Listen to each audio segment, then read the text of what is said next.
เลยว่าคุณแม่เนี่ยมีความสุขเขามีความสุขกับการที่เขารู้สึกว่าเขาไม่เป็นภาระกับลูกหลานแล้วก็มีความสุขกับการที่ตัวเองได้ทำทุกอย่างทำกิจกรรมได้ไปกับลูกได้แล้วทำอย่างที่อยากทำได้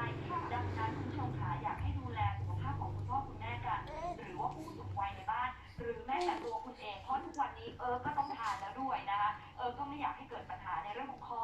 วันนี้มีโปรที่ดีที่สุดคุ้มที่สุดมาฝากแฟนๆว้าวดาราห้ามนะห้ามพลาดฟังดีๆปกติซีซี3 กล่อง 3,600 นะคะแต่วันนี้ลดไปเลยนะ3 กล่องลดไปเลย 1,990 บาทเท่านั้นยังไม่หมด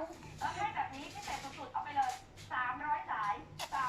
ที่โทรทันจะให้ฟรีอีก2ค่ะเป็นทั้งหมด5 กล่องนะแล้วยังไม่หมดจะให้แก้วนี่ค่ะแก้วเชฟนี่ค่ะอีก1 ใบค่ะยังไม่หมดเอาไปถุงผ้ามงคลจักรวาลตอนนี้เราต้องพกอะไรไว้ในรถนะเพื่อความร่ำรวยมั่งคั่งยั่งยืนเป็นสิริมงคลกับเราให้อีก1 ใบ7 ชิ้นนี้คุณผู้ชมจ่ายเท่าไหร่รู้ไหม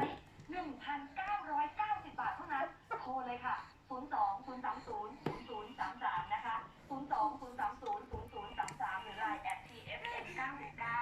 ย้ำนะเพราะโปรนี้คุ้มมากคุณได้เยอะมากในราคาที่ถูกมากคุณได้นะปกติ3 กล่อง 3,600 แต่วันนี้คุณลดไปเลยค่ะเอา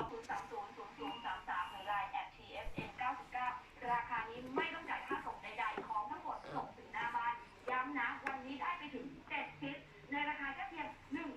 1,990 บาทให้300นะกดให้ทันค่ะที่หมายเลขคือ02-030-0033นะคะหรือ LINE @TFM99บอกได้เลยคุ้มสุดๆและจ้าโปรนี้ที่สุดเลยค่ะเอาเงินมา2,000มีทอนให้ด้วยนะคะคุณผู้ชมแต่ว่าอยากจะย้ำอีกอย่างนะคะว่าอยากให้คุณผู้ชมดูแลตัวเองโดยเฉพาะช่วงนี้